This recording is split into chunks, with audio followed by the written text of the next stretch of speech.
Bab fadlil ilmi, keutamaan ilmu agama. An Ibni Umar radhiyallahu anhuma qala sami'tu Rasulullah sallallahu alaihi wasallam yaqulu baina ana na'imun utitu biqadahi labanin fasharibtu hatta inni la'ara riya yakhruju fi adfari thumma a'taitu fadli Umar bin al-Khattab. Qalu fama awwaltahu ya Rasulullah? Qala al-ilma. Diriwayatkan dari Ibnu Umar radhiyallahu anhu, Rasulullah sallallahu alaihi wasallam pernah bersabda, di dalam tidurku aku melihat mangkuk penuh susu diberikan kepadaku dan aku meminumnya hingga membasahi sebahagian jemariku. Kemudian aku memberikan sisanya kepada Umar bin Khattab. Para sahabat Nabi sallallahu alaihi wasallam bertanya, apa tafsir anda terhadap mimpi itu ya Rasulullah sallallahu alaihi wasallam? Nabi sallallahu alaihi wasallam menjawab, itulah ilmu agama. Hadis yang diriwayatkan daripada Sayyidina Abdullah ibn Umar yang menunjukkan tentang bab keutamaan ilmu. Pada masa yang sama, hadis ini diletakkan juga di dalam bab keutamaan Sayyidina Umar bin Khattab radhiyallahu anhu arda, disebabkan oleh kerana keutamaan atau ilmu itu atau ilmu yang ada kepada Sayyidina Umar bin Khattab adalah diambil langsung daripada Rasulullah sallallahu alaihi wasallam, dan itu adalah pemberian daripada Rasulullah kepada Sayyidina Umar di dalam mimpinya yang berupa ilmu yang ditakwilkan sebagai ilmu, menunjukkan bahwasanya keilmuan Sayyidina Umar bin Khattab adalah hadiah pemberian daripada Nabi Muhammad sallallahu alaihi wasallam, karena ilmu itu datang daripada Allah, diberikan kepada Rasulullah, Nabi yang menagihkan. Innallaha yu'ti wa anal qasim. Allah memberi, saya yang mengagihkan, yakni Rasulullah sallallahu alaihi wasallam terpulang kepada Nabi yang mengagihkan sebanyak dan seberapa mana. Ternyata yang mendapatkan keistimewaan pengagihan daripada Rasulullah, pengagihan yang amat mulia, itu bukan harta, tak akan tetapi ilmu yang didapat oleh Sayyidina Umar bin Khattab daripada Nabi Muhammad sallallahu alaihi wasallam. Fadlul ilmi, keutamaan ilmu. Saya ingat dalam pertama saya datang ke sini, saya memberikan ulasan berkenaan dengan kemuliaan ilmu itu adalah mulia pada zat ilmu itu sendiri, dan juga mulia pada orang yang membawa ilmu, dan juga mulia kepada tempat untuk kita mencari ilmu karena nisbahnya kepada ilmu. Umpama kalau ini kertas kosong, mungkin kita boleh bungkus kacang atau apa saja kita gunakan untuk kegunaan apa saja. Tapi bila mana kertas itu sudah termaktub satu ayat Quran, maka kemuliaan kertas itu adalah kemuliaannya bergantung kepada apa yang termaktub dalam kertas tersebut. Itu Al-Quranul Karim, kulitnya itu lebih kurang sama dengan apa saja kulit yang ada pada buku-buku secara zahir, tapi kalau sudah lekat dengan Al-Quran, maka ini dikatakan kulit Quran, kotak sunduk Quran, kertasnya pun juga kertas Quran, maka memegangnya orang kan mesti berwudu. Orang kalau bawa pun tidak bawa macam bawa surat khabar macam tu, dia akan pegang macam tu, atau letak di dada macam ni, atau di rumahnya dia letak di atas. Kalau buku-buku yang lain mungkin bahan kertasnya sama, mungkin kulitnya pun sama, tapi bukan isinya Quran, mungkin letak bawah, mungkin letak dalam laci, mungkin letak mana-mana, kita pun tak ambil kisah. Apa yang membezakan? Bahannya sama, yang membezakan adalah isi kandungannya. Ilmu itu seperti itu. Kemuliaan ilmu mengangkat darjat apa saja yang terikat dan terkait dengan ilmu. Kertas yang berisi ilmu lebih mulia berbandingkan kertas yang tak berisi ilmu. Tempat untuk mencari ilmu, oleh ada Imam As-Subki. Imam As-Subki ketika pergi ke mana? Pergi ke Syam, pergi ke Damaskus, datang ke Darul Hadis. Darul Hadis adalah satu tempat, di situ Imam An-Nawawi pernah mengajar di situ, sehingga dia mengatakan wa fi daril hadis latifu ma'na. yakni membacakan syair-syair, membesarkan Darul Hadis, tempat Imam Nawawi mengajar di situ. Dia kata, andai aku boleh cium kesan daripada tempat Imam Nawawi mengajar, yakni tempatnya itu, Imam Nawawi sudah tidak ada, sudah meninggal dunia. Itu tempat Imam Nawawi mengajar.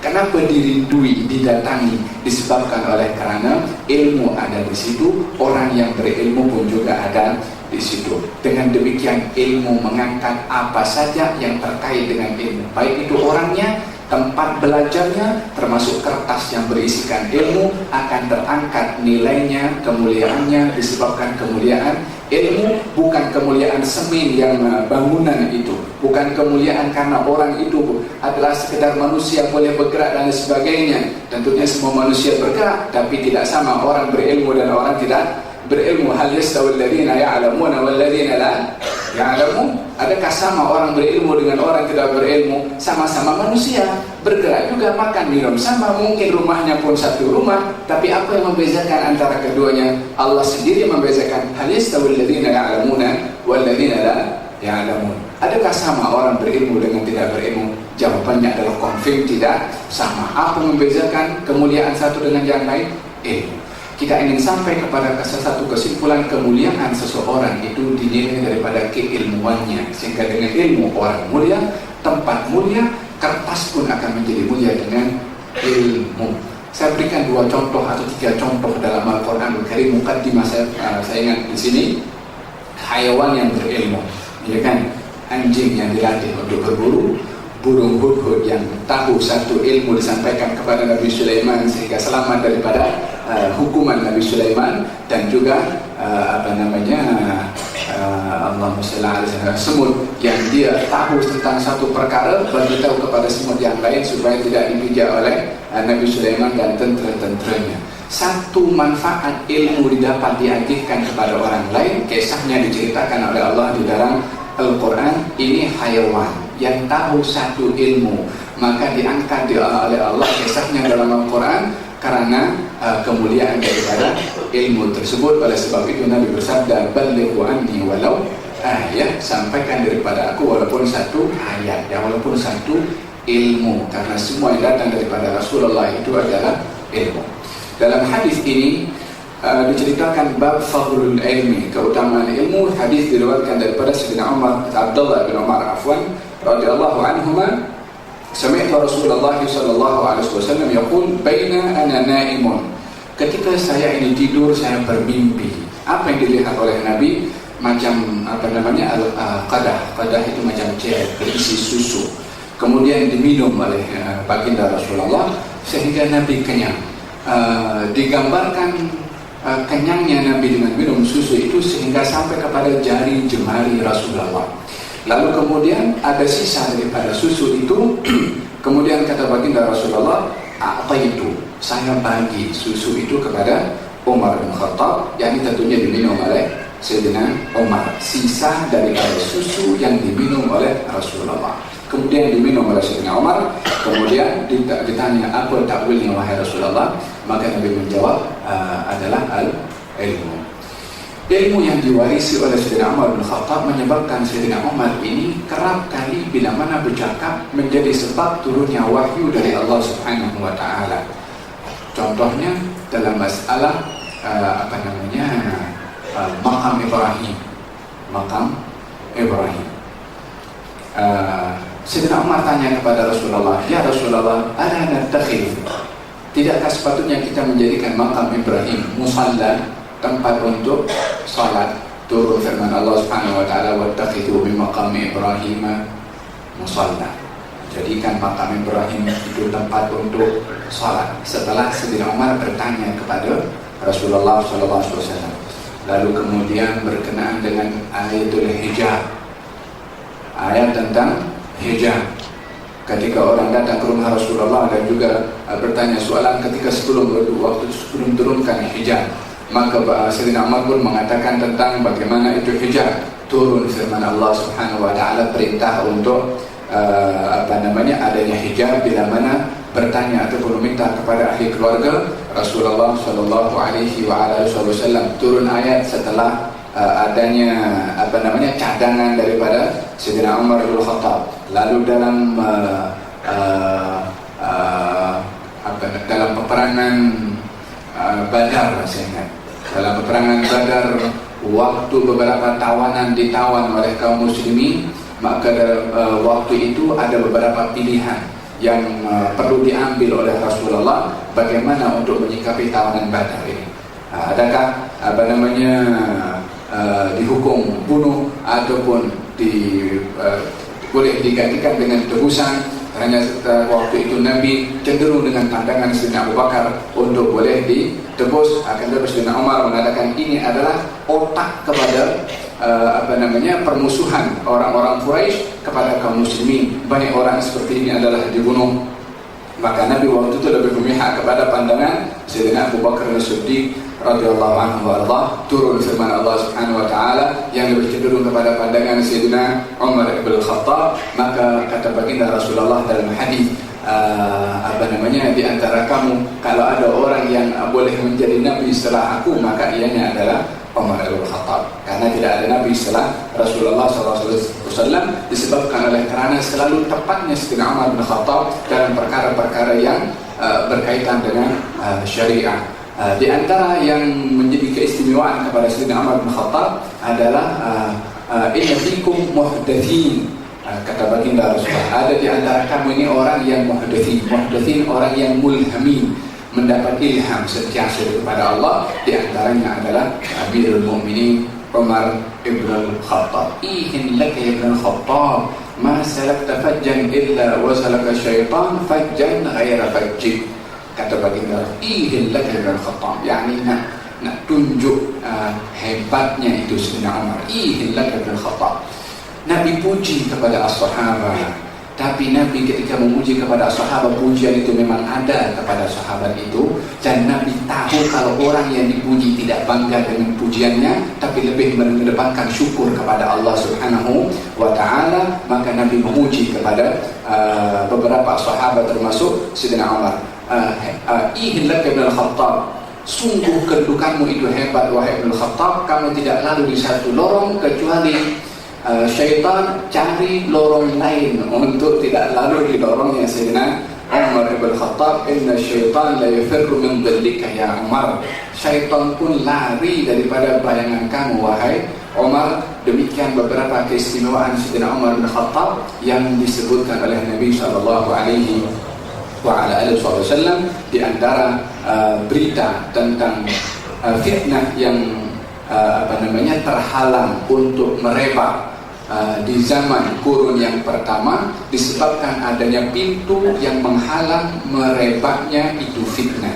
Baginda bersabda tentang fitnah yang terhalang untuk merebak disebabkan adanya pintu. Lalu baginda Rasulullah memberitahukan setelah pintu itu hancur, baru fitnah akan merebak. Kemudian setelah wafatnya Rasulullah, Sayyidina Umar menjadi khalifah. Kemudian bertanya kepada satu orang sahabat Nabi berkenaan dengan hadis berkenaan dengan fitnah yang merebak. Kemudian fitnah itu mempunyai pintu. Sayyidina Umar bertanya, pintunya itu terbuka atau pecah? Kata sahabat itu mengatakan, pecah wahai Amirul Mukminin. Kata Sayyidina Umar, kalau pecah maka tak boleh untuk disambung balik lah, dah pecah lah. Kalau kaca itu pecah mana boleh disambung balik, tapi kalau terbuka masih boleh ditutup lagi. Tapi kalau pecah memang sentiasa pintu fitnah akan terbuka dan merebak. Maka kata Sayyidina Umar, kalau pecah maka tidak akan mungkin dapat ditutup kembali. Setelah pintu itu yang menjadi penghalang tersebarnya fitnah adalah Sayyidina Umar ibn al-Khattab. Tidak berlaku fitnah merebak meluas kecuali setelah wafatnya Sayyidina Umar bin Khattab. Walaupun di zaman Sayyidina Umar ada fitnah, memang bukan tidak ada. Di zaman Sayyidina Abu Bakar berlaku fitnah. Orang yang murtad ada, orang yang tak nak keluar zakat pun ada, Aswad al-Anasi yang mengaku menjadi nabi pun ada, Musailamatul Kadzdzab di zaman Sayyidina Abu Bakar ada. Semuanya fitnah. Di zaman Sayyidina Umar ibn Khattab makin meluas, tetapi tidak sampai merebak secara keseluruhan, sehingga wafatnya Sayyidina Umar bin Khattab barulah mulai merebak fitnah. Wah, Sayyidina Umar, siapa yang membunuh kepada Sayyidina Umar bin Khattab? Abu Lu'lu' al-Majusi, bahwa itu adalah orang yang dia punya otak ada problem di situ sehingga membunuh kepada Sayyidina Umar ibn Khattab radhiyallahu anhu warḍah. Setelah wafatnya Sayyidina Umar, semakin mereka fitnah zaman Sayyidina Utsman, zaman Sayyidina Ali bin Abi Thalib. Walihada ketika di zaman Sayyidina Ali bin Abi Thalib, ada golongan-golongan tertentu yang datang kepada Sayyidina Ali mengatakan, "Ya Amirul Mukminin, kenapa di zaman kamu ini keadaan makin rumit, semakin genting, orang semakin berpecah, tidak seperti zaman Sayyidina Umar bin Khattab, semuanya dalam keadaan tenang, dalam keadaan aman, tidak seperti zaman Sayyidina Abu Bakar, semua dalam keadaan baik." Apa kata Sayyidina Ali bin Fadl ya Habib Rahman? Fadl. Inilah Habib Rahman daripada Hadramaut. Dikatakan oleh Sayyidina Ali bin Abi Thalib ketika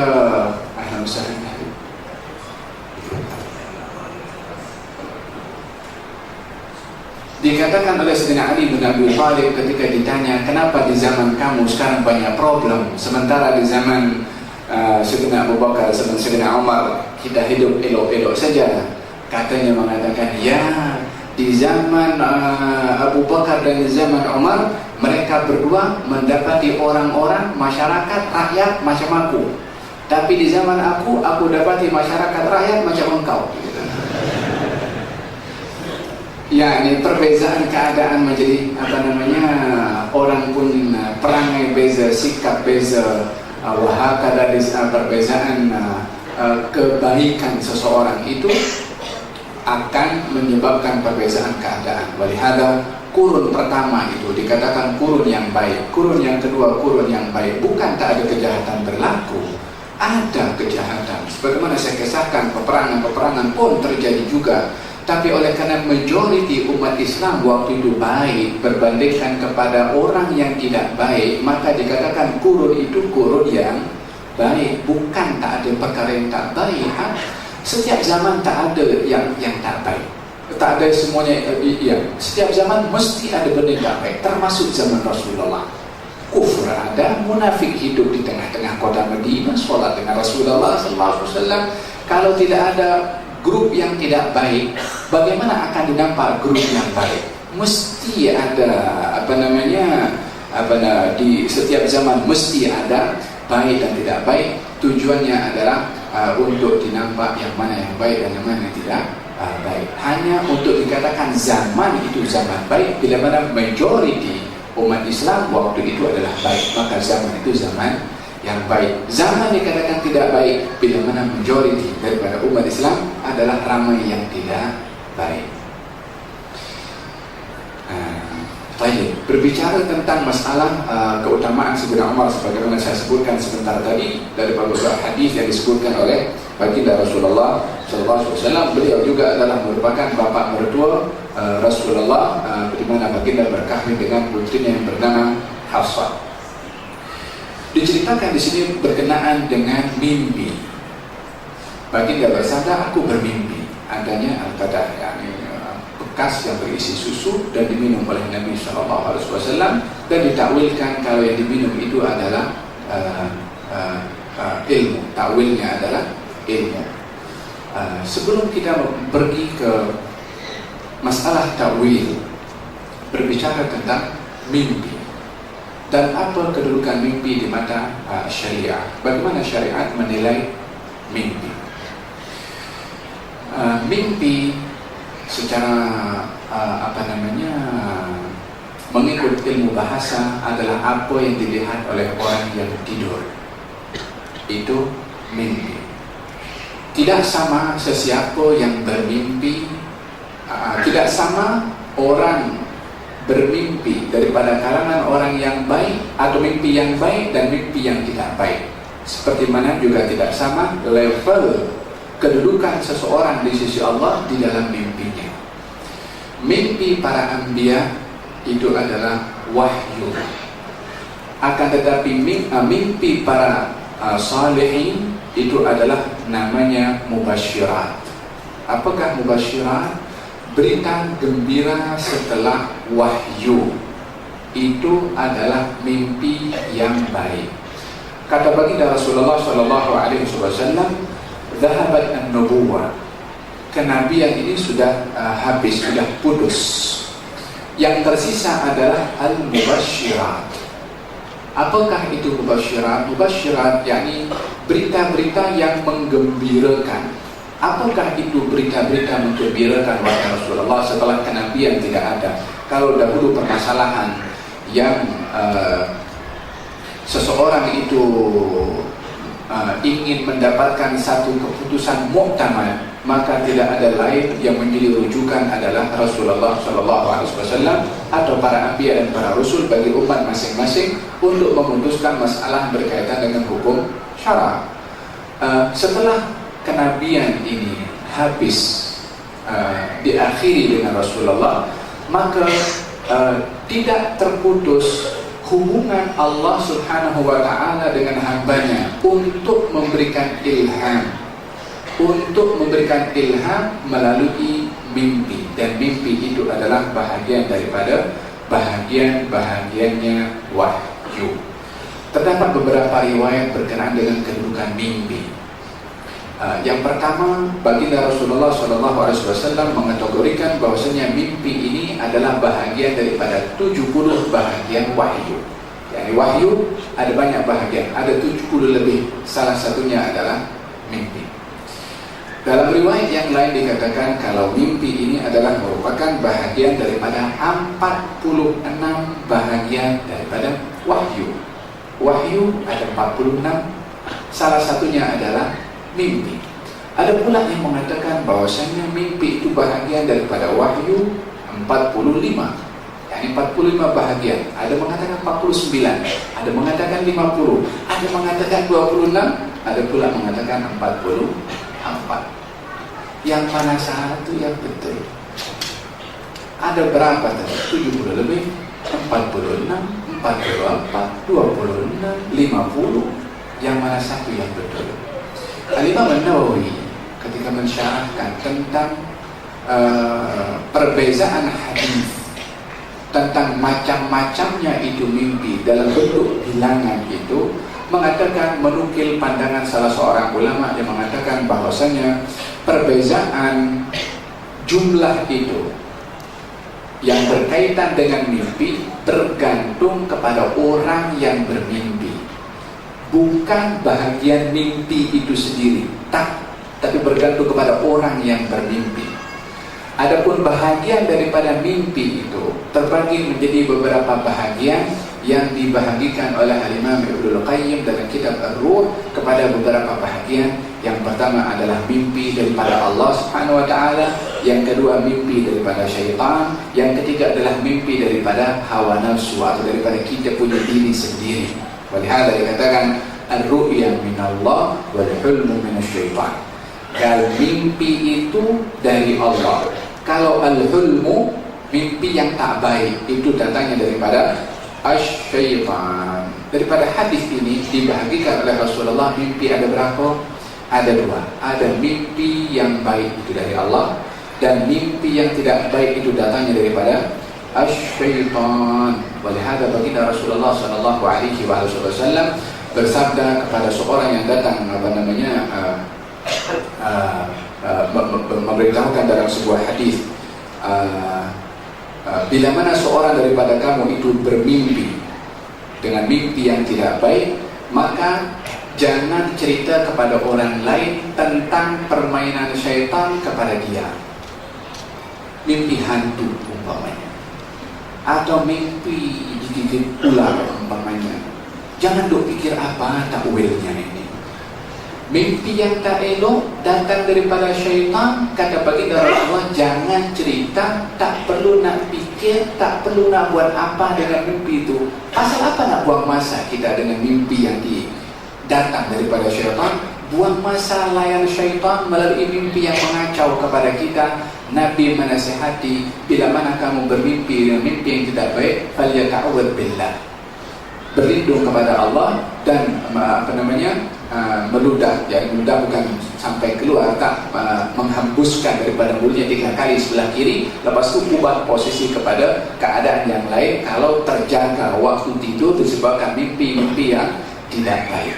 Seorang datang kepada Rasulullah mengatakan, ya Rasulullah, aku mimpi semalam aku potong, kepala aku dipotong. Lepas itu aku ikut dengan kepalanya itu.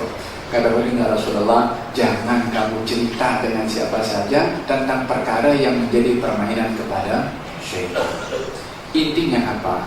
Nabi mengisyaratkan tidak perlu menghiraukan mimpi yang tidak baik karena datangnya daripada syaitan. Tapi yang perlu dihiraukan, yang perlu diambil kira adalah bila mana mimpi itu yang datangnya daripada Allah Subhanahu wa Ta'ala. Mimpi yang datang daripada Allah berbeda kategorinya. Yang pertama, ada mimpi yang namanya irhasan, yaitu mimpi yang dilihat oleh Rasul, para anbiya dan Rasul sebelum menjadi Nabi, namanya irhas. Mimpinya begitu jelas, clear. Ini mimpi bagi para Nabi sebelum menjadi Nabi. Adapun mimpi yang dikatakan wahyu, yaitu bila mana mimpi itu dilihat oleh para Nabi ataupun para Rasul, seperti mimpi Nabi Ibrahim yang menyembelih kepada anaknya, mimpi Nabi Yusuf ketika melihat 11 planet sujud kepada dia, termasuk matahari dan juga bulan. Kemudian mimpi Nabi Muhammad Sallallahu Alaihi Wasallam pun juga beliau mimpi. Apa mimpi baginda Rasulullah?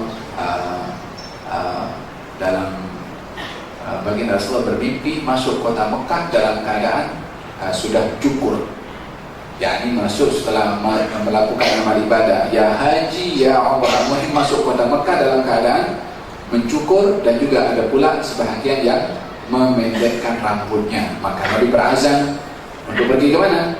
Untuk pergi ke umrah. Setelah Nabi mimpi merespon kepada mimpi yang dilihat oleh Rasulullah, Nabi bergegas, jom kita pergi umrah. Nabi datang sampai ke Hudaybiyah, dihalang oleh kaum al-musyrikin, tak boleh. Walhasil, cerita panjang lebar sampai pada akhirnya Nabi memutuskan untuk kembali dengan menyembelih hayawan korban yang dibawa untuk disembelih di Mekah. Maka saat Nabi mengarahkan untuk kembali, timbul soalan, katanya mimpi masuk, katanya mimpi cukur, kita masuk pun juga. Di manakah realiti mimpi yang dilihat oleh Nabi? Sementara mimpi itu adalah bagi Nabi adalah wahyu. Realitasnya mana? Kenyataannya di mana? Orang-orang pun bertanya. Seorang daripada mereka bertanya kepada Rasulullah, kata baginda Rasulullah, adakah aku bercakap kepada kamu kalau kita akan masuk dalam keadaan kita cukur rambut tahun ini? Mereka mengatakan tidak. Kalau begitu kamu pasti akan masuk dan cukur kamu punya rambut. Jangan terburu-buru. Waktu kembali dalam perjalanan Hudaybiyah untuk kembali ke kota Madinah, Allah Subhanahu wa Ta'ala turunkan ayat membenarkan mimpi Rasulullah, walaupun praktikalnya belum lagi. 2 tahun kemudian Nabi baru masuk ke kota Mekah. Tahun depan Nabi masuk ke kota Mekah dalam keadaan umratul qadha. Tapi tahun itu yang Nabi mimpi terus pergi, dihalang untuk masuk, Nabi kembali ke kota Madinah.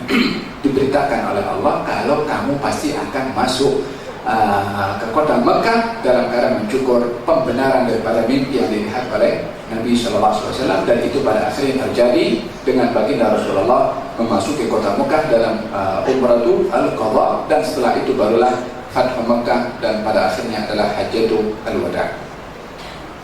Idan, mimpi pertama adalah irhas, mimpi para anbiya sebelum menjadi nabi. Yang kedua adalah mimpi para anbiya yang dikatakan adalah wahyu, seperti mimpi Nabi Ibrahim, Nabi Yusuf, baginda Rasulullah SAW. Dan yang ketiga adalah mimpi yang dinamakan mubasyirat tadi, yaitu berita gembira, adalah mimpi orang-orang yang saleh ataupun orang-orang yang baik yang diberikan oleh Allah Subhanahu wa Ta'ala. Al-mubasyirat ar-ru'ya as-salihah, kata baginda Rasulullah SAW, wahyu sudah terputus, tersisa al-mubasyirat, berita gembira. Apakah berita gembira itu wahai Rasulullah? Ar-ru'ya as-salihah, mimpi yang saleh, mimpi yang baik.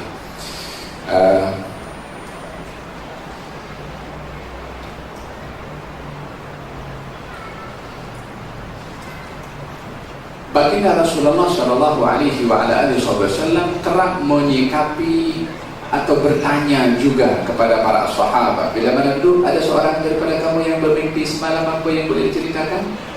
Walaupun Nabi hidup di zaman itu, dan bahkan Nabi pernah membina satu hukum di dalam syarak berdasarkan dengan mimpi. Walaupun setelah Rasulullah, mimpi tidak boleh menjadi hukum sebagai syarat, tapi Nabi terilhami atau menjadikan dasar hukum di dalam agama melalui mimpi. Sahabat Nabi Muhammad SAW ingin memberitahukan bahwasanya mimpi yang baik itu adalah mempunyai makna yang baik di sisi Allah. Kalau tidak, maka Nabi tidak akan menjadikan sebagai dasar hukum di dalam syariat yang dibawa oleh Rasulullah. Apakah mimpi yang menjadikan dasar hukum dan kita pun hari-hari dengar? Azan, barakallah. Seorang bernama Abdullah bin Zaid. Nabi mengatakan kepada para sahabat, serulah kepada orang untuk datang pergi salat. Maka mereka pun berbala, apa? Nak guna lonceng ke? Walhasil sampai keesokan harinya, seorang bernama Abdullah bin Zaid bermimpi, diperdengarkan dalam mimpinya suara azan Allah Akbar sampai akhirnya. Maka keesokan harinya ketika duduk dengan Rasulullah, diceritakan kepada Rasulullah SAW. Lalu kata Sayyidina Umar, aku pun bermimpi sebiji macam orang itu. Ini pun juga menunjukkan ada kaitan dengan Sayyidina Umar bin Al-Khattab. Kata baginda Rasulullah, maka suruh ajarkan kepada Bilal. Maka Bilal yang mengumandangkan adzan, dan dijadikan syariat di dalam agama kita. Bila mana ingin memanggil salat melalui adzan adalah berdasarkan daripada mimpi dua orang sahabat Nabi Sallallahu Alaihi Wasallam. Nabi pun menjadikan dasar hukum ketika ingin menentukan bila malam Lailatul Qadar. Maka mereka berbicara, mereka para sahabat. Yang satu mengatakan 21, yang satu mengatakan 23, yang satu mengatakan 25. Maka Nabi bersabda, aku melihat mimpi kamu ini hampir sepakat, yang menunjukkan kalau malam Lailatul Qadar berada pada 10 malam terakhir. Dijadikan dasar hukum Lailatul Qadar itu berada pada 10 malam terakhir dengan Nabi bersabda, aku melihat mimpi kamu ini mirip satu dengan yang lain, yang mengatakan malam Lailatul Qadar itu berada pada hari-hari terakhir daripada 10 terakhir bulan Ramadan Al-Mubarak. Maka dalam hal ini mengisyaratkan baginda Rasulullah melalui mimpi yang dilihat oleh para sahabat radhiyallahu anhum kalau ianya adalah mempunyai makna yang baik. Hanya saja mimpi yang ada pada sahabat diceritakan kepada Rasulullah dan dibenarkan oleh Rasulullah dan tercetus satu hukum, maka mimpi itu menjadi dasar hukum bukan karena mimpinya, tapi karena pengesahan daripada Rasulullah SAW, supaya orang tidak menjadikan dasar hukum setelah Rasulullah melalui mimpi. Aku mimpi semalam solat 6 waktu satu hari. Tak boleh pakai. Siapapun yang dilihat di dalam mimpinya, kalau mimpi itu adalah menjadi bercanggah dengan syarat, tidak ada lagi hukum yang boleh ditambahkan oleh sesiapapun setelah Rasulullah Sallallahu Alaihi Wasallam. Tetapi bila mana ada di dalam mimpi-mimpi yang baik itu hal-hal yang baik, diambil makna yang baik, tapi tidak menjadi sumber hukum, karena tidak ada yang berhak untuk menambahkan hukum setelah Rasulullah SAW. Pernah berlaku satu zaman dahulu mimpi yang dilihat oleh seorang raja, yang pada akhirnya menjadi hukum, yang akhirnya dikacau bilau. Mimpinya siapa? Ada seorang raja bernama Al-Ma'mun. Dia bermimpi. Apa dia mimpi? Dia mimpi Aristoteles. Tahu? Aristo. Dia berjumpa dengan Aristo dalam mimpinya, ditanya, wahai Aristo, apakah kebenaran itu? Aristo menjawab, ma saddaqatul uqul. Kebenaran itu apa saja yang dibenarkan oleh akal.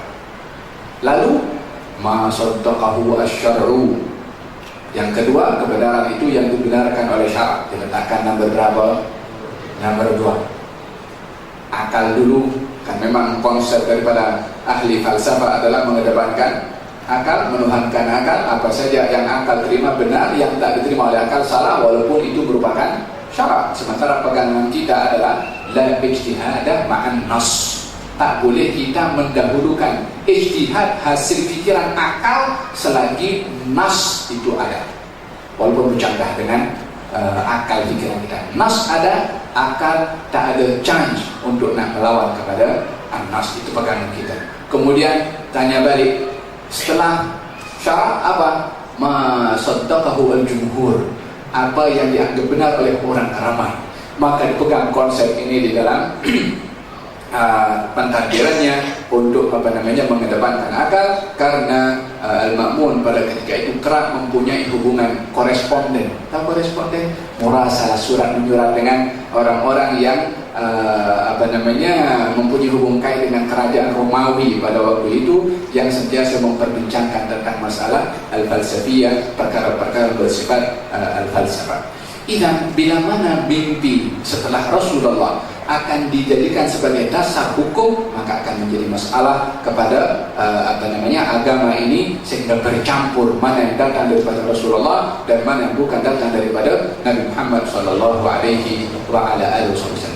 Kalau begitu, mimpi setelah Rasulullah tidak semuanya ditolak, dan juga tidak semuanya ditolak, dan juga tidak semuanya pun diterima. Ada yang diterima, tapi bukan tetap sebagai menjadi sumber, bukan menjadi sumber hukum, dan akan ditolak bila mana bercanggah dengan dasar-dasar agama yang dibawa oleh Nabi Muhammad sallallahu alaihi wasallam. Setelah Rasulullah, maka mimpi yang dilihat itu adalah merupakan al-mubasyirat, berita-berita gembira. Dan terkadang mimpi itu, bila mana mimpi yang baik mempunyai realiti dan kenyataan di alam nyata ini. Walihada kata Imam Ibnu Qayyim yang membahagikan mimpi itu datang daripada Allah, mimpi yang baik. Datang daripada syaitan, mimpi yang tidak baik. Dan juga mimpi datang daripada hawa nafsu, atau daripada kita punya hal, keadaan ketika kita tidur. Orang kalau tidur dalam keadaan takut dengan hantu, dia mimpi hantu. Orang kalau tidur dalam keadaan haus, dia mimpi minum. Keadaan itu membawa kesan kepada orang itu bila mana berada di dalam mimpinya. Dan Imam Ibnu Qayyim juga membahagikan mimpi itu kepada sebagai mimpi sebagai wasilah perjumpaan seseorang yang berada di alam dunia untuk berjumpa dalam mimpi dengan orang-orang berada di alam arwah, di alam barzakh. Imam Ibnu Qayyim mengatakan demikian dengan memberikan beberapa contoh dan bukti di dalam sejarah. Bahkan Imam Ibnu Katsir rahimahullah meletakkan dalam kitabnya Al-Bidayah wa Nihayah tentang beberapa kisah yang terkait dengan mimpi yang ada hubungannya dengan alam nyata. Tapi setelah ini kita kena mesti tahu antara mimpi dengan orang mendakwa bermimpi, dan kaitannya dengan orang yang dengar dakwahan orang yang bermimpi. Nanti saya bahaskan kemudian. Jangan balik daripada sini nanti orang cerita tentang pasal mimpi. Hai Pak Ali cerita pasal mimpi dekat surah Persin 8. Ini saya bahaskan daripada sudut pandang syarak dan bagaimana syarak menempatkan kedudukan mimpi. Saya tahu di sebelah sana memang ada orang yang menyalahgunakan tentang masalah mimpi dengan mendakwa macam-macam. Tapi bukan dengan dakwahan orang yang menyalahgunakan mimpi kita salahkan mimpinya. Dan mimpi satu hal, orang dakwa bermimpi hal yang lain. Kita nak salahkan orang bermimpi, jangan salahkan hakikat mimpi itu dipandang mata syarak macam mana. Kalau semua dakwahan itu akan menyebabkan perkara itu terbatal serta-merta, orang tuhmah Islam ini teror, adakah kita mesti tinggalkan itu Islam? Tak. Al-Imam Ibnu Katsir dan juga Imam Hakim meriwayatkan beberapa riwayat. Di antaranya adalah seorang bernama Thabit bin Qais. Thabit bin Qais. Di zaman Khalifah Sayyidina Abu Bakar As-Siddiq radhiyallahu anhu Allah, beliau ikut berperang melawan kepada ahli riddah, orang-orang yang murtad. Maka Thabit bin Qais salah seorang daripada yang gugur dalam peperangan itu dan syahid. Beliau mempunyai adir baju besi yang dipakai oleh dia ataupun diletakkan di di hayawan tunggangannya, dicuri oleh salah seorang temannya. Thabit bin Qais yang sudah syahid, salah seorang daripada sahabat bermimpi, mengatakan kepada sahabat yang bermimpi itu, mengatakan, aku punya adir, ini baju besi aku dicuri, dan ia diletakkan di tempat fulan, bagi tahu tempatnya itu di mana. Kamu ambil dan serahkan kepada Amirul Mukminin Abu Bakar, dan memberikan beberapa wasiat untuk disampaikan kepada Khalifah Abu Bakar Siddiq radhiyallahu anhu arba. Last sekali kata Thabit bin Qais bagi tahu kepada orang yang bermimpi, kamu jangan anggap ini mimpi kosong. Diingatkan supaya tidak dianggap ini mimpi adalah tak ada realitinya. Esok hari datang jumpa dengan Sayyidina Abu Bakar, dan waktu itu tentera diketuai oleh Khalid ibn Walid. Berita disampaikan awalnya kepada Khalid ibn Walid, dan pada Khalid ibn Walid disampaikan kepada Sayyidina Abu Bakar Siddiq. Sayyidina Abu Bakar cek, suruh tengok itu derek baju besi. Ternyata dijumpai di tempat sebiji yang diberitahukan oleh Thabit bin Qais dalam mimpinya, dan wasiatnya ditunaikan oleh Sayyidina Abu Bakar Siddiq, dan apa yang diwasiatkan oleh Thabit bin Qais yang disampaikan melalui mimpi. Hadza berkenaan dengan apa yang diceritakan di dalam kitab Al-Mustadrak oleh Imam Hakim dan juga Imam At-Tabarani serta Imam Ibnu Katsir yang meriwayatkan riwayat yang sembilan juga. Perbezaan kisah itu biasa dalam sejarah. Sa'ad ibn Juthama dan juga Auf ibn Malik, dua orang sahabat Nabi juga, mereka saling berkawan. Makanya satu dengan yang lain Pak mengatakan karena tahu rapatnya, sehingga salah seorang daripada mereka yang bernama Sa'ad meninggal dunia. Ketika meninggal dunia dilihat dalam ditemui di dalam mimpinya. Lalu Auf bertanya kepada Sa'ad, bagaimana keadaanmu? Dan Allah ampunkan aku. Nampak ada kesan di lehernya itu tanda hitam. Maka Auf bertanya kepada Sa'ad, itu tanda hitam apa tandanya? Apa? Dahulu tak ada, sekarang ada. Katanya, ya, aku ada hutang kepada seorang Yahudi 10 dinar. Aku dah siapkan itu duit untuk aku bayar, tak berkesempatan untuk aku membayarnya. Duit itu aku letak dibagi tahu di mana tempatnya, yang pada akhirnya didatangi oleh Auf dan ke rumahnya didapati itu duit sejumlah 10 dinar sebagaimana diceritakan. Ditanya kepada Yahudi yang Sa'ab berhutang kepadanya, bagaimana kamu mendapati jiran kamu bernama Sa'ab? Dia orang baik, kata si Yahudi, hanya saja dia ada hutang kepada aku 10 dinar tak bayar. Ini diserahkan. Falhasil mimpi adalah bahagian daripada mubasyirat, yakni berita yang bahagian daripada wahyu adalah mimpi-mimpi yang saleh. Mimpi yang saleh, sebagaimana saya katakan dalam beberapa kisah yang sebutkan tadi, terkadang ada realitinya dalam alam nyata, dan juga merupakan makna yang baik yang ada bila mana mimpi itu mimpi yang baik dan merupakan rahmat Allah. Mimpi yang tak baik tak ada makna. Andai kalau mimpi yang tak baik ada makna juga, problem orang. Mimpi hantu jumpa hantu betul. Faham tu? Nasib baik mimpi yang ada makna yang baik, hanya mimpi yang baik sahaja. Tapi mimpi yang tak baik merupakan permainan daripada syaitan. Kata baginda Rasulullah, jangan kamu terpedaya. Ya, tak perlu untuk nak cerita dengan orang, anggap saja angin berlalu sahaja. Wahakala diajarkan oleh baginda Rasulullah sallallahu alaihi wa ala alihi wa sahbihi wasallam. Idan, berapa kategori mimpi? Ada 3 kategori. Mimpi daripada Allah, mimpi yang baik. Mimpi daripada syaitan, mimpi yang tidak baik. Mimpi biasa daripada hawa nafsu, iaitu macam saya katakan, kalau dia rindu kepada siapa yang dirindui, mungkin dia terbawa keadaan itu di dalam mimpinya. Berbicara tentang mimpi kepada Rasulullah sallallahu alaihi wasallam, yang merupakan juga bahagian daripada mubasyirat. Sebaik-baik mubasyirat adalah bermimpi berjumpa dengan atau melihat kepada Rasulullah sallallahu alaihi wasallam.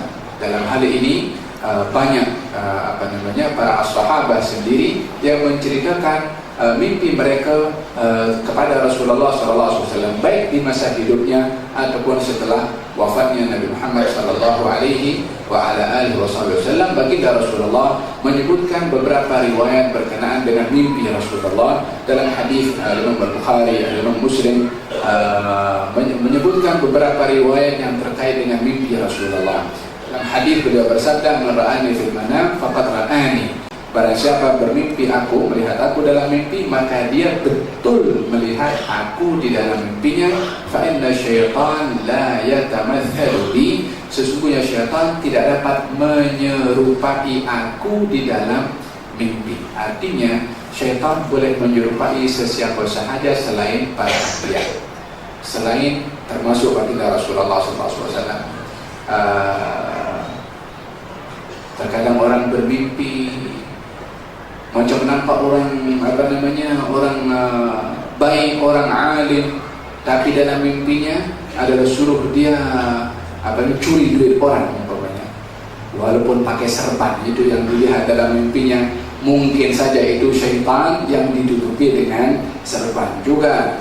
Jangan karena apa? Disebabkan oleh kerana mimpi selain daripada Rasulullah boleh menjadi gangguan daripada syaitan. Sebagaimana kategori yang kedua yang saya jelaskan sebentar tadi, kategori yang kedua daripada mimpi adalah datangnya daripada daripada syaitan. Mimpi Rasulullah, sebagaimana hadis yang saya bacakan sebentar tadi, terdapat beberapa riwayat. Yang pertama, "Man ra'ani fil manam faqad ra'ani." Barang siapa bermimpi melihat aku dalam mimpi, maka dia betul-betul lihat kepada aku. Yang kedua, "Man ra'ani fil manam faqad ra'ani haqqan." Barang siapa melihat aku dalam mimpi, maka dia melihat benar kepada aku. Yang ketiga, "Man ra'ani fil manam fasayarani fil yaqظah." Barang siapa melihat aku dalam mimpi, maka dia akan melihat aku di dalam jaga. Yang banyak dipertikaikan tentang masalah mimpi Rasulullah di dalam jaga. Al-Imam An-Nawawi memberikan 3 pandangan berkenaan dengan bermimpi Rasulullah di dalam keadaan jaga. Yang dimaksudkan itu apa? Yang pertama adalah orang yang bermimpi Rasulullah di zaman Rasulullah, yang belum jumpa dengan Rasulullah, maka dia akan dianugerahi oleh Allah untuk berjumpa dengan Rasulullah dalam keadaan jaga di zaman Rasulullah SAW. Yani bila mana orang di Mekah yang bermimpi Rasulullah belum berjumpa dengan Rasulullah, maka Allah akan mengabulkan daripada mimpinya itu untuk dapat berhijrah dan berjumpa bersemuka dengan Nabi SAW sebagai kenyataan daripada mimpi yang dilihatnya sebelum itu. Yang kedua, orang yang bermimpi melihat Rasulullah akan melihat Rasulullah dalam keadaan jaga nanti di akhirat. Artinya akan melihat kepada Rasulullah nanti di akhirat. Pandangan yang kedua ini menjadi pembahasan kepada para ulama disebabkan oleh kerana di akhirat nanti yang tengok Rasulullah bukan orang yang mimpi saja di dunia, orang kafir pun tengok kepada Rasulullah juga, karena akan dizahirkan oleh Allah Subhanahu wa taala kedudukan Rasulullah. Bahkan manusia akan datang kepada Rasulullah sallallahu alaihi wasallam sebagaimana dalam hadis asy-syafa'ah. Maka dilihat kepada pandangan yang ketiga. Pandangan yang ketiga adalah orang yang bermimpi Rasulullah akan melihat dalam keadaan jaga adalah pandangan dekat khusus dengan Nabi SAW juga di akhirat, bukan hanya melihat mata tapi berdekatan dengan baginda Rasulullah Shallallahu Alaihi Wasallam. 3 makna ini dijelaskan oleh Imam Nawawi dalam kitab Syarah Sahih Muslim. Adapun selain daripada 3 makna yang dijelaskan oleh Imam Nawawi adalah yang 3 ini menjadi pandangan yang mu'tamad daripada ahli sunnah wal jamaah berkenaan dengan bermimpi Rasulullah Sallallahu Alaihi Wasallam dalam keadaan jamaah. Adapun tubuh badan Rasulullah yang disemandikan di kota Madinah tidak akan berpindah kemana-mana, karena itu adalah merupakan tempat disemandikannya tubuh termulia di atas muka bumi ini, yaitu junjungan Nabi Muhammad Sallallahu Alaihi Wasallam. Adapun untuk melihat di dalam mimpi, maka perkara itu adalah bila mana boleh berlaku kepada selain Rasulullah, apatah lagi kepada Rasulullah Sallallahu Alaihi Wasallam. Hanya di dalam mimpi kita tidak boleh bermain-main di dalam mimpi, untuk tidak termasuk dalam kategori berdusta di dalam perkara yang terkait dengan wahyu Allah Subhanahu wa Ta'ala. Saya katakan dari awal tadi, mimpi bahagian daripada wahyu, maka jangan bermain-main untuk bercerita tentang mimpi yang dia sendiri tidak melihat di dalam mimpinya, atau dia bermimpi tak jelas dalam mimpinya, dia pun tafsirkan sendiri, itu Rasulullah SAW. Tak boleh. Selagi dia tak jelas apa yang dilihat dalam mimpinya, tak boleh nak mendakwa apa-apa siapa yang dilihat dalam mimpi tersebut, kecuali kalau memang itu yang dinampak di dalam mimpi orang itu, maka barulah apa yang dilihat adalah merupakan kenyataan yang dilihat di dalam mimpi tersebut. Tapi tidak boleh mentakwilkan setelah itu. Yang kedua, berkenaan dengan takwil mimpi, jangan sembarangan main takwil mimpi. Baginda Rasulullah bersabda, ini mimpi adalah di bawah genggaman seekor burung. Kalau sudah ditakwilkan, maka dia akan terlepas daripada genggaman itu dan akan terjadi sesuai dengan apa yang ditakwilkan, baik atau buruk. Artinya jangan sembarangan mentakwilkan mimpi kalau tidak tahu akan hakikat ta'bir atau takwil di dalam mimpi. Baik kita dalam Imam Nawawi mengatakan, kalau orang tengok mimpi yang baik, maka diucapkan kepada dia, khairan tara khairan yakum. Mimpi yang kamu tengok itu baik, insya-Allah perkara baik akan terjadi kepada kamu, tanpa kita nak mengidentifikasikan apa itu perkara yang baik, sebab perkara itu adalah di luar pengetahuan dan keilmuan kita. Ini adalah perkara yang berkaitan dengan mimpi di dalam Asy-Syara. Di dalam Al-Quran Allah Subhanahu wa Ta'ala menceritakan tentang mimpi raja di zaman Nabi Yusuf, ya kan? Mimpi raja yang lembu gemuk dimakan lembu kurus, yang pada akhirnya ditakwilkan oleh Nabi Yusuf. Dan di dalam alam nyata terjadi pun apa yang ditakwilkan oleh Nabi Yusuf. Yang mimpi siapa? Raja, bukan Nabi, bukan Rasul, bukan siapa, tapi mimpinya itu mempunyai takwilan, dan takwilan itu nyata di zaman Nabi Yusuf alaihissalam. Di dalam kisah Nabi Yusuf juga, 2 orang yang berada di penjara bermimpi juga. Yang satu bermimpi menuangkan air kepada anggur kepada raja. Yang satu pula macam diikat, diletakkan di burung yang makan roti. Ditakwilkan yang satu itu akan dibebaskan daripada penjara dan akan berkhidmat kepada raja dengan memberikan minuman. Yang satu pula yang memimpi roti itu adalah dituduh meracuni kepada raja dengan meletakkan racun pada roti untuk dihidangkan kepada raja, yang ternyata tuhmahan itu sabit kepada yang kedua, yang pada akhirnya dibunuh. Sebab dalam mimpinya dia bermimpi macam disalib.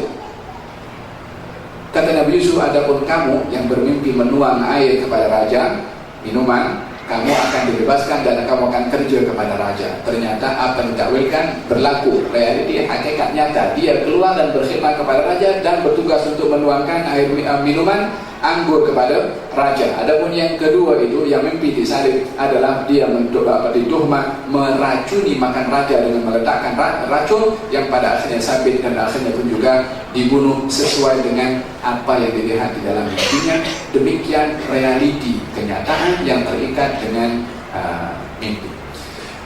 Terakhir, saya nak singkatkan tadi sebetulnya panjang lebar berkenaan dengan mimpi ini, tapi ala kulli hal sebagai perkongsian berkenaan dengan masalah mimpi supaya perkara ini jelas kepada kita. Yang terakhir adalah orang yang bermimpi. Orang bermimpi bila mana dia ingin menceritakan mimpi tersebut, dibilang yang pertama mimpinya mesti baik. Karena yang baik Nabi sudah jelas melarang jangan bercerita mimpi yang tidak baik. Yang kedua, orang yang bermimpi baik bila mana ingin menceritakan hendaklah dia merasa tidak riak kalau mimpi itu berkaitan dengan dirinya. Kalau dia tahu orang aku mimpi macam-macam nih, jangan cerita kepada orang, sebab dia akan mengundang riak yang dia akan berdosa dengan menunjukkan apa yang dilihat di dalam mimpi. Jangan sampai karena mimpi ingin diceritakan kepada orang yang kita tidak wajib untuk cerita kepada orang, kita tergelincir melakukan perkara yang dosa, yaitu riya, nak tunjuk apa yang kita ada daripada mimpi yang baik yang kita nak ceritakan dengan orang lain. Bila mana mimpi baik akan diceritakan kepada orang lain, kalau orang itu boleh tidak riya dan ingin mengambil konsep wa amma bi ni'mati rabbika fahaddits, dengan nikmat Allah ceritakan kepada orang lain, zahirkan. Kalau perkongsian tanpa ada riya, maka dalam ini silakan. Tapi kalau akan diceritakan mengundang riya atau fitnah, maka jangan bercerita tentang perkara tersebut. Bukan tak boleh, karena ada perkara yang berbahaya boleh datang kepada orang tersebut. Darul mafasid muqaddamun ala jalbil masalih. Darul mafasid, menolak perkara buruk datang kepada kita, lebih utama berbandingkan kita melakukan satu perbuatan yang mendatangkan manfaat kepada kita. Perbuatan datangkan manfaat, pada masa yang sama datangkan kemudaratan. Jangan buat ini yang manfaat. Sebab apa? Manfaat itu mengundang mudarat. Cerita mimpi kalau mengundang kemudaratan, jangan cerita, karena untuk menutup perkara buruk datang. Yang kedua, berkaitan dengan orang yang bermimpi dan bercerita, adalah orang itu ikhlas dan bercerita kepada orang lain. Adakah orang lain wajib percaya kepada mimpinya? Tidak wajib. Adakah berhak untuk mendustakan? Tidak hak untuk mendustakan. Kenapa mesti dia kalau itu al-khabar, berita itu adalah perkara yang boleh benar, boleh tak benar. Bila berita itu benar dan bila berita itu tidak benar, bila mana ada bukti ketidakbenarannya atau bila mana ada bukti kebenarannya. Contohnya, kalau kita diberitahukan di Surau Putra Al-Amin di Persilapan ada majlis jalsa isnain, kita dengar dekat mana, dekat masjid dekat Kuala Lumpur. Ini berita, mungkin betul, mungkin tak betul. Kita pergi datang, betul lah. Setelah nampak realitinya ada. Orang yang membawa berita daripada dirinya, baik melalui mimpi ataupun apa saja, berita adalah boleh betul dan boleh tidak betul. Tapi tak ada hak sesiapapun juga untuk mengatakan berita itu tak betul kalau tak ada bukti yang mengatakan tak betul. Kurang-kurang kalau tidak dapat memperbetulkan ataupun menyalahkan, dia tahu tak ada hak untuk mengomentari apa yang diperkatakan oleh orang tersebut. Orang yang bermimpi ketika bercerita tidak berhak untuk memaksa orang percaya. Orang yang mendengar pun juga tidak berhak untuk mendustakan ataupun juga mempercayainya. Kalau ada orang bercerita tentang mimpi dan diceritakan kepada kita, kita yang mendengar itu nak terima silahkan, tak nak terima pun silahkan. Orang yang kenal kepada siapa yang bermimpi akan mengukur sejauh mana mimpi itu benar atau tidak. Yang kenal kepada orang yang dikenal dengan orang yang soleh, yang baik, umpamanya kalau yang tak pernah dikenali dengan dia berdusta dan sebagainya, maka dalam hal ini menghampiri kepada berita itu benar adalah mungkin, tapi tidak ada kebenaran mutlak untuk diterima. Hakikatnya mimpi adalah satu berita yang bila mana orang ingin menyampaikan adalah bergantung kepada keadaan orang itu. Yang pertama adalah mesti ikhlas, yang kedua terselamat daripada fitnah, yang ketiga adalah tidak riya ketika menyampaikan mimpi tersebut. Adapun orang yang mendengarkan mimpi adalah tidak dipaksa untuk percaya dan juga tidak ada hak untuk mendustakan. Falhasil, ada berkenaan dengan masalah mimpi yang berkaitan dengan para anbiya sebelum menjadi nabi, setelah menjadi nabi, dan mimpi para aulia, dan juga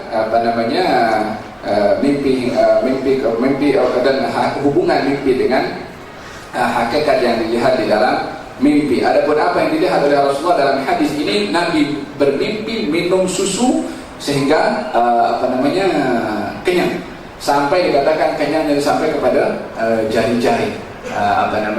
Maksudnya adalah penuh dengan ilmu, sehingga sampai ke seluruh tubuh badan baginda Rasulullah. Maksudnya bukan penuh dengan ilmu sampai ke jari-jemari, tidak, artinya sumber ilmu itu ada kepada Nabi Muhammad SAW. Dan itu digambarkan susu karena salah satu manfaat yang merangkumi makan, yang mempunyai fungsi menggantikan makanan dan juga minuman adalah susu.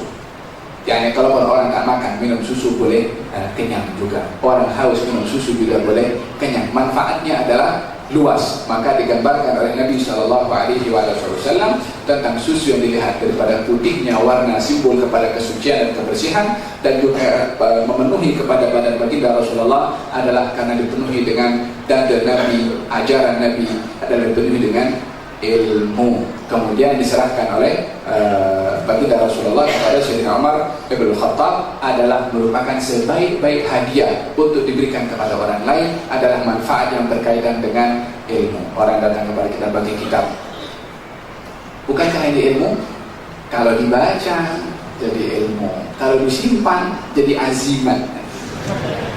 Orang bagi kitab kepada kita walaupun kecil, baca walaupun satu muka surat, supaya apa? Supaya dapat manfaat daripada kitab yang isinya tentunya adalah ilmu. Wahakala, dan ini adalah sebaik-baik hadiah diberikan kepada orang lain adalah ilmu. Sebagaimana saya katakan juga berkenaan dengan takwil mimpi, jangan sembarangan untuk mentakwilkan mimpi. Allah, saya nak baca 3-4 hadis sekarang ini. Dah pukul 10 lebih sekarang.